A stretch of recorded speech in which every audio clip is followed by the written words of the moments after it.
وشر الأمور محدثاتها وكل محدثة بدعة وكل بدعة ضلالة وكل ضلالة في النار শ্রেণীর ইবলিশ মার্কায় আলেমেরা বলছে যে বেদাত দুই প্রকার। কয় প্রকার?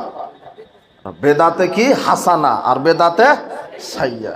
ওই রাসূল সাল্লাল্লাহু আলাইহি ওয়াসাল্লাম বলছেন কুল্লু বেদাতিন দলালা, প্রত্যেক বেদাতই পথভ্রষ্ট। আর হুজুর বেদাত চালু করবে বলে বেদাতের প্রকার কয়টা তৈরি করেছে? দুইটা। একটা ঘরের মধ্যে নতুন কিছু তৈরি করার চেষ্টা করবে, আল্লাহ নবী এটাকে বলছে কুল্লু বিদাতুন দালালা। এই নতুন জিনিসগুলো হচ্ছে নতুন বুঝ, নতুন বুদ্ধি, সবগুলো বেদাত। আর কুল্লু বিদাতিন দালালা, প্রত্যেকটা বিদাত হচ্ছে গোমরাহি। সুনান নাসাই হাদিস নাম্বার 1578, সহিহ বুখারী হাদিস